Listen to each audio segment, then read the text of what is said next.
Hello everybody, welcome to part 2 of Mary Wollstonecraft.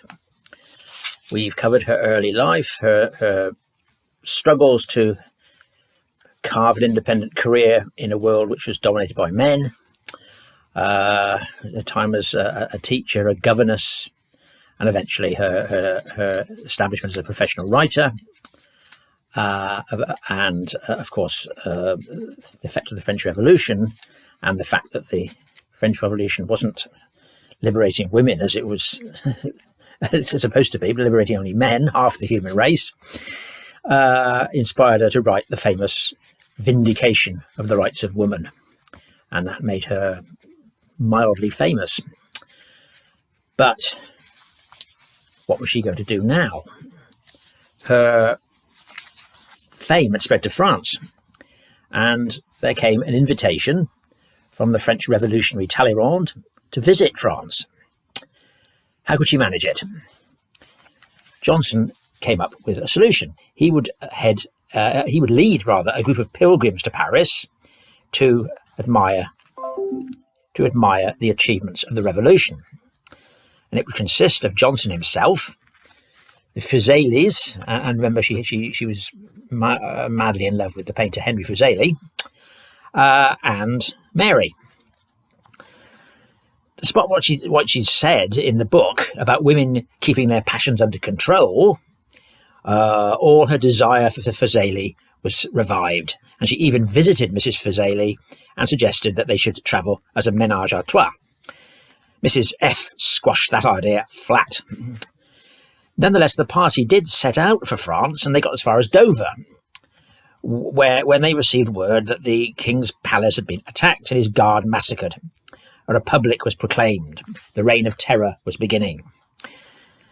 The trip was called off, but things were not too good in England now. The backlash against the revolution was growing. Paine had fled to France to avoid arrest, joining what was now a colony of British sympathisers in Paris. Mary resolved to set out by herself to join them. It was a very risky thing to do, but once she made up her mind, nothing was likely to stop her. She arrived in Paris in the middle of December 1792.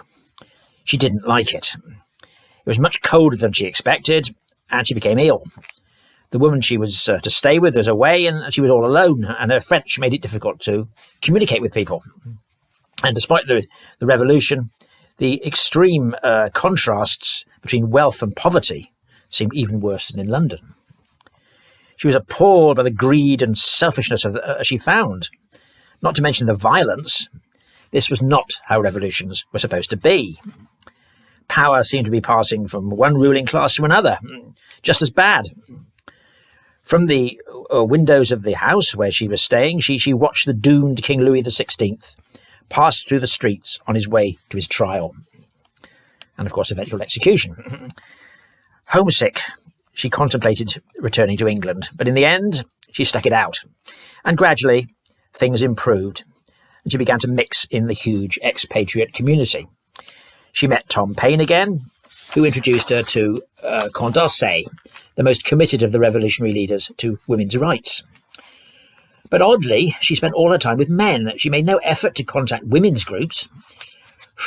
Some French women, like Olympe de Gouges, were making much more extreme claims than Mary had ever done, including demanding the right to vote. Other women were marching about the streets, wearing red and white trousers and carrying pikes. Mary did not approve. Change must come about through individual effort and the power of reason rather than mass action. She would not have approved of the suffragettes. The only prominent French woman who she did meet was the idealistic Madame Lalande, one of the leaders of the Girondin party. Paine and most of the British expatriates were sympathetic to them, and this was to be their undoing, because the Girondins were gradually losing their influence and being supplanted by the even more extreme Jacobins, led by Danton and Robespierre. Times were grim for ordinary Parisians. Inflation was rampant, and everything was in short supply. France was already at war with a coalition of European powers, and in February 1793, war with Britain broke out. The expatriates were now in mortal danger. All foreigners had to identify themselves by marking their doors. Spies were everywhere. Mary tried to flee to Switzerland, but she couldn't get a passport. She was now trapped. In April, the Committee of Public Safety was set up, and the guillotine, which Mary, like many radicals, had regarded as a humane method of execution, began to be used in earnest. Madame Roland and the other Girondin leaders were arrested and British to get out or face arrest. Most did so, although some stayed behind and went underground, and this is what Mary did. She found a refuge in the village of Neuilly, outside Paris, spending her days wandering the countryside, even visiting the deserted and abandoned Palace of Versailles. She also began writing another book, The Origins and Progress of the French Revolution, which reflected her disillusionment. At times in this book, she sounded like Edmund Burke. The Jacobins' hatred for the British did not extend to Americans, and their fellow revolutionaries, of course, and this is what saved Mary. At a party, she'd been introduced to a handsome American, Captain Gilbert Imlay. Imlay was attracted to her immediately, but she was suspicious, thinking him one of the shady adventurers that infested Paris. But she rapidly lost her caution. As Janet Todd says, hesitation soon gave way to affection, and then passion. All her high-flown moral principles, all her belief in affection, and then all her belief in reason and restraining the senses went out of the window. She wanted him, and he wanted her, making it clear he had no intention of marrying her. For the first time, she met a man who was unrestrained by the usual social mores of gentlemanly society. He seemed to be a natural man from out of the backwoods, a simple man of action and feeling. She'd been right to be cautious, for Imlay was not quite what he seemed. From a respectable middle-class family in New Jersey, he'd briefly served in Washington's army, and then became a land speculator in Kentucky. His activities there had landed him in trouble, and he had to leave America in a hurry. He moved to London first, where his visions of a new life on the American frontier may have helped to inspire the young Samuel Taylor Coleridge in his plan for an idealistic colony there. Now he was in Paris trying to do the same thing. To Mary, he expressed the correct opinions, portraying himself as an anti-slavery campaigner. She was dazzled by him, not bothering that he'd had numerous women before her. They began an affair, which opened Mary's eyes to the world of sexual pleasure for the first time. Sexual desire was natural and right for a woman, she wrote now. Virtue was merely a want of courage to throw off prejudices. It was a remarkable change of attitude. Since Imlay was in Paris and Mary in Neuilly, they had to conduct their lovemaking at one of the city toll gates. Mary now hoped that he could get her out of France, fantasizing about living on a little farm in America somewhere. But America was the last place he could take her. Her position, though, was getting more desperate. Outraged by the British capture of Toulon, the Committee of Public Safety ordered all British expatriates to be rounded up and imprisoned until the war ended. Imlay decided to protect her by registering her at the American embassy as his wife. But although she became known as Mrs. Imlay and could move back to Paris and live openly with him, he didn't marry her. Indeed, he soon left her while he went off pursuing a scheme to import goods through the British blockade and thus make them rich. Mary was left alone through the worst period of the Reign of Terror, the guillotine taking more victims every day, and she suspected she might be pregnant. She was. She told Imlay in an uncharacteristically coy way, "I have felt some gentle twitches, which make me begin to think that I am nourishing a creature who will soon be sensible of my care." Did Imlay rush back to be with his partner? No, he didn't.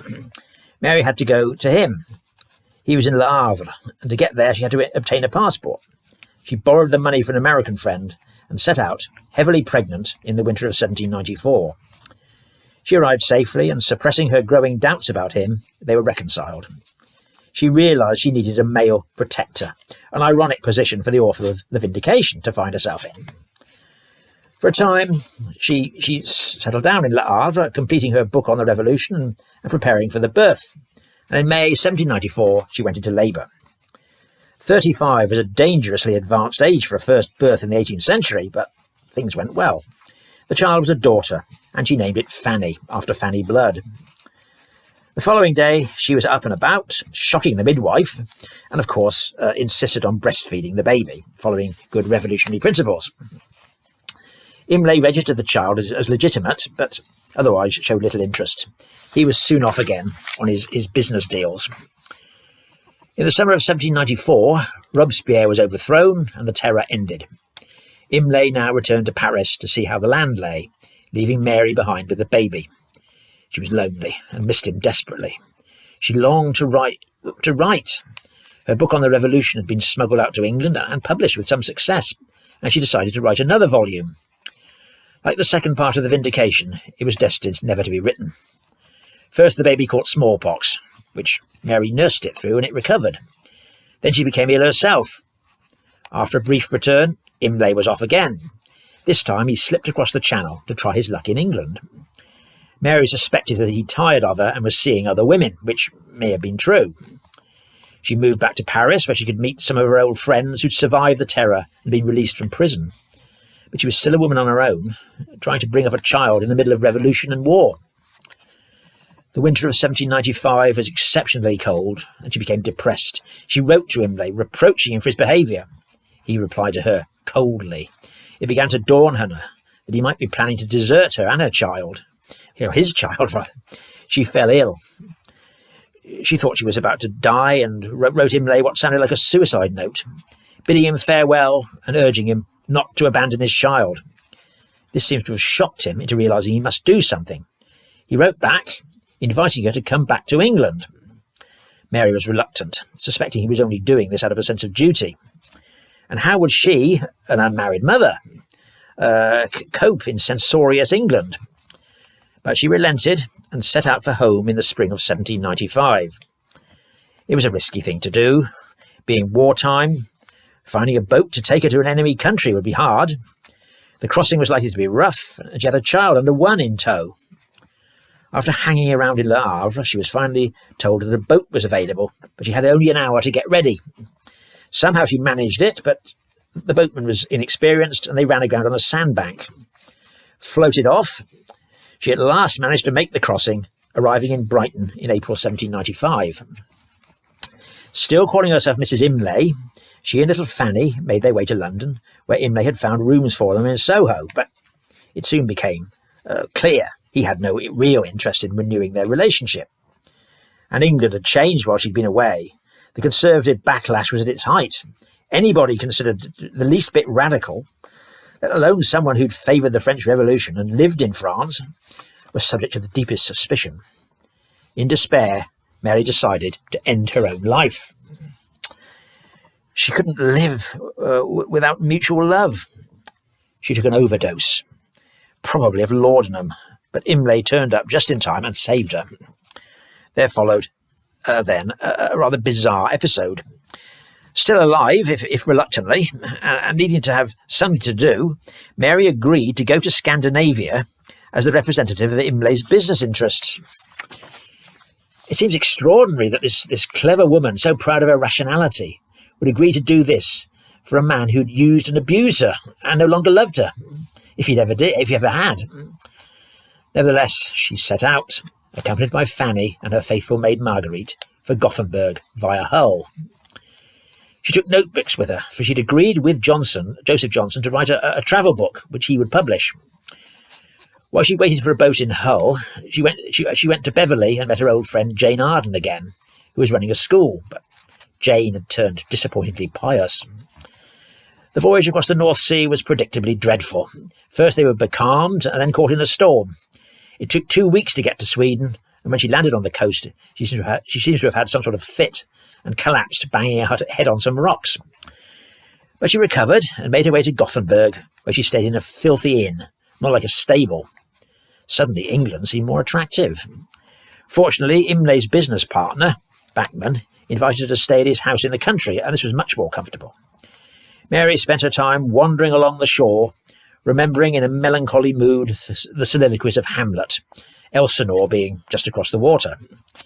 Then she began to take careful notes of everything she saw and everyone she met. She liked Gothenburg and the houses and gardens surrounding it, but when introduced to the local merchants of the town, disliked them. They were coarse and money-grubbing, and ate too much. And some aspects of Swedish society she hated. She disliked the habit of wrapping babies up in all weathers and feeding them brandy and saltfish, even when still at the breast. The gap between rich and poor and men and women seemed even wider than in England. Rich men beat their servants, and their servants beat their women. Lower-class women were drudges who went barefoot even in winter, and they were lewd and promiscuous into the bargain. Sweden's changed quite a lot since then, I think. Backman told her that to transact her business she'd have to go to Norway. He would accompany her. It was another appalling journey, not helped by the fact that Fanny was teething at the time. They travelled by coach through increasingly wild and desolate country, and at the Norwegian border transferred to a boat. She decided to leave Fanny behind at this point in the care of Marguerite and continued her journey, missing her daughter dreadfully, but at the same time relieved that she no longer had to care for her. She liked Norway and the Norwegians, but they seemed more industrious than the poverty-stricken Swedes. She was entertained wherever she went, but still preferred solitary walks under the stars. All this time, she was bombarding Imlay with letters, still trying to revive their relationship.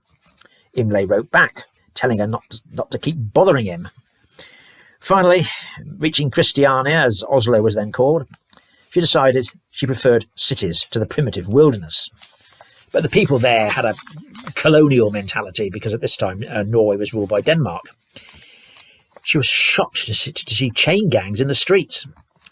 After concluding her business there, she headed back to Gothenburg to be reunited with Fanny. Here she received more unpleasant letters from Imlay. He wouldn't disown her completely for the sake of the child, he wrote, but could she not see they were completely incompatible? Mary realised her only future was as a writer, and she must make a success of the Scandinavian travelogue. She did more sightseeing, crossing over to Denmark and visiting Copenhagen, which she didn't like. Then she decided to head for home via Hamburg. Crossing into Germany, she thought the people were cheerful and prosperous, more cheerful than the gloomy Danes. Hamburg was full of French émigrés, but the native inhabitants were too interested in money-making. She always despised people who lived by trade. Realising her relationship with Imlay was over and in an even more depressed mood than usual, she headed back home. She'd been away 3.5 months. And what, if anything, she achieved on behalf of Imlay's business is not known because all the relevant documents have disappeared. What is certain is that he never paid her. Imlay did at least find lodgings for her and Fanny in London, but that was all. He now had another mistress and was living with her. When Mary discovered this, it was the final straw. Once again, she contemplated suicide. She decided to jump off Putney Bridge. She walked up and down in a rainstorm to get her clothes soaking wet, and then jumped into the Thames. She refused to sink, despite wrapping her clothes tight round her to weigh her down. Although she left a suicide note, there's some suspicion that she expected to be rescued. As she probably knew, boatmen and fishermen were always on the lookout for possible suicides because the Royal Humane Society paid them to do so. She was hauled unconscious out of the water and taken to an inn and revived. The Times reported the incident, not knowing that the woman was the notorious Mary Wollstonecraft. She was elegantly dressed, it reported, and had been driven to suicide by the brutal behaviour of her husband. A coach arrived with a maid carrying a change of apparel, and she was taken home, apparently recovered. When the press realised who she was, they jeered at her for breaking all the principles of her book and demonstrating that the traditional view of women was correct. She boasted of the strength of her mind, said the Gentleman's Magazine, but instead of showing fortitude, she was as weak as the weakest girl. Amazingly, after this experience, Mary still hadn't given up hope of reviving the relationship with Imlay, even suggesting she form a ménage à trois with his new mistress. When instead Imlay went off with his mistress to Paris, she still pursued him with letters, despairing, pleading. Letters in which she threatened to take her life and then haunt him. She couldn't believe he no longer loved her. He was like a drug she couldn't give up. It was her writing that pulled her through. She planned to write her autobiography while preparing her travelogue, Letters from Sweden, for publication by Johnson. When this came out early in 1796, it was an immediate success, more so than The Vindication. Among the people impressed by it was William Godwin. If ever there was a book calculated to make a man in love with its author, he wrote, this is the book.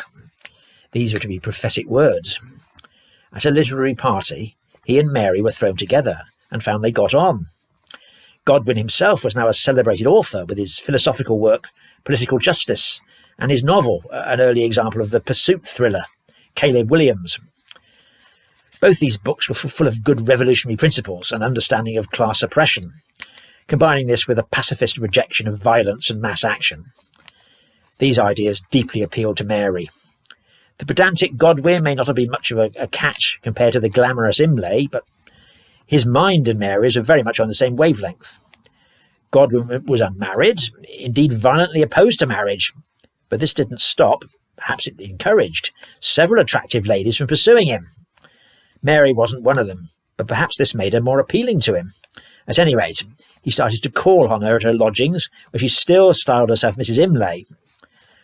What followed was a very unromantic sort of romance. Neither was prepared to make the first move. Godwin was reluctant to be seen as third in line after a fussy old pedant of a painter, Fuseli, and an unprincipled debauchee, Imlay, as the lover of a notoriously fallen woman. Mary was afraid of committing herself again and tried to appear cold and indifferent. Nevertheless, she moved her lodgings to be nearer to him. He tried to woo her by writing poetry, at which he wasn't very good. He turned up at her lodgings, and something occurred there. It's not quite certain what, but it was probably Godwin's first sexual experience at the age of 40. Mary thought she'd gone too far and wished to retreat. Godwin urged her not to. Do not hate me or cast me off. Do not again become a solitary walker. Mary decided she wouldn't. She rushed round to his place, and she stayed the night. Their affair began, although they both strove to keep it secret. The relationship between them never became easy because they were both oversensitive and spent too much time talking about and analysing their feelings. But it lasted. She was writing another novel now, The Wrongs of Woman, and showed him the manuscript. Godwin again criticised her grammar. This caused ructions, but she forgave him. They spent much time walking in the countryside around London, and Mary began to think that she would rather like to be married. But would Godwin want to take her on as well as little Fanny? Might she not turn into a nagging wife? She continued to see other men friends, particularly John Opie, who painted the most famous portrait of her.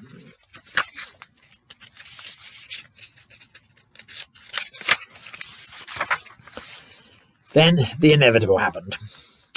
At Christmas 1796, she found she was pregnant. She couldn't bear to have another illegitimate child. Her writing wasn't going well, and she was deeply in debt. When she told Godwin, he promised to stand by her and began investigating the best and safest places for her to have the child. But marriage wasn't possible. He didn't believe in it. All he would do was to arrange for a member of the Wedgwood family to pay some of her debts. Then he thought again, maybe they could go through with a ceremony that both of them would consider meaningless and then carry on much as before. And Mary agreed. On March the 29th, 1797, William and Mary were married in St Pancras Church. There was one witness and no wedding breakfast. Godwin marked the secret with a single abbreviation in his diary, Pank. They tried to go on as before, but the news inevitably leaked out. Many of Godwin's women friends were annoyed at his breach of principle and probably jealous.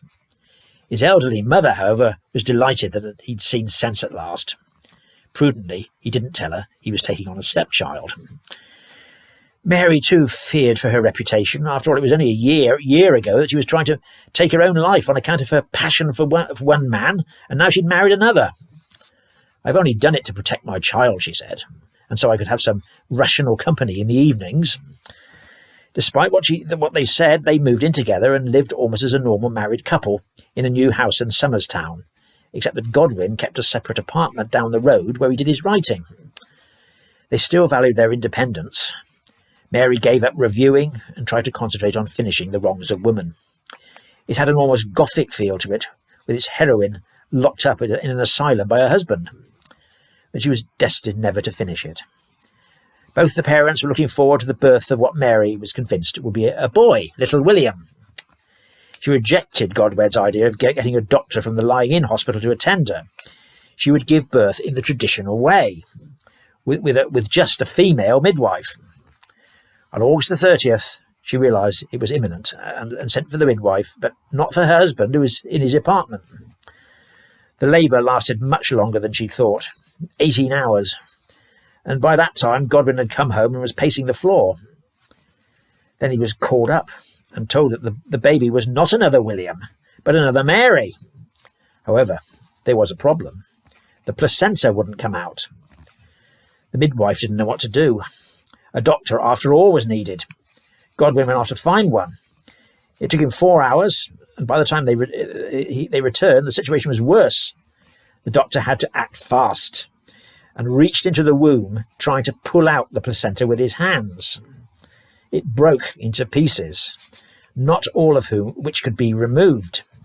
All the tugging caused excruciating pain, which Mary, of course, had to bear with no anaesthetic, as well as massive blood loss. Mary was determined to survive, but she was now fatally infected.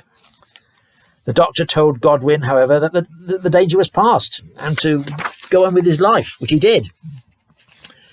Then, 2 days later, he was called back. Mary was suffering shivering fits. She had septicemia. The next few hours were terrible. There was nothing Godwin could do except send for another doctor, who could do nothing. Mary wanted to breastfeed her baby, but this was impossible, so a wet nurse had to be found. But little Mary was so weak and puny, she was not expected to survive. A third doctor was sent for, who told Godwin the best thing he could do for his wife was to give her wine to alleviate her suffering. It was admission. She couldn't be saved. Mary lingered on in pain for a week, dying finally on September the 10th, 1797, the cause almost certainly puerperal fever. She was 38. Godwin was so overcome he couldn't attend the funeral, which took place in the same church where they'd been married only months before. Her tombstone, unlike Jane Austen, does record her as a writer, the author of The Vindication of the Rights of Woman. Godwin was left behind to mourn and somehow to bring up 2 small children, and sort out her debts and her manuscripts. A bright ray of light has streaked across my day of life, he wrote. He was determined to make sure she was remembered. The Wrongs of Woman, though uncompleted, was published and made no great stir at the time, although modern feminists have shown great interest in it because it shows a middle-class woman and a working-class woman being able to form a friendship despite their differences, simply because they are both women. Godwin then published his memoirs of her. This did cause a stir. It was such a success that it helped him find the money to look after the children. But it shattered Mary's reputation for 100 years. Godwin had intended to honour a woman he considered had no equal, but he was too honest and truthful for his or her own good. He made no secret of the fact that she was, in contemporary terms, a fallen woman who had lived with a man, not her husband, and borne his child. Her letters to him, they were published, and these seemed to confirm the traditional view that women were weak, self-pitying, a prey to their emotions, not the strong, rational beings Mary had insisted they were or could be. If a woman like Mary could behave like this, how could the general run of women be regarded in any way equal to men? This view continued through most of the 19th century. Mothers were warned not to let their daughters read The Vindication, a dangerous book by a dangerous woman. George Eliot suggested that if girls were allowed to read it, they might discover some sensible ideas, but since she herself was living with a man, not her husband, she wasn't listened to. It was only with the rise of the female suffrage movement towards the end of the 19th century that attitudes began to change. A centenary edition of The Vindication was published with a foreword by the suffragist leader Millicent Fawcett. But it was the rise of radical feminism in the 1960s and 70s, particularly in America, that rocketed Mary to superstar status. Far from being held against her, her unconventional attitude to sex and marriage was now something to praise. Now she's widely regarded as the first great heroine and martyr almost of the modern women's movement. And yet, however famous she's become, her fame has been eclipsed by the daughter she died in giving birth to, because she, of course, is the author of Frankenstein, Mary Shelley, to whom we'll now turn. Thank you very much.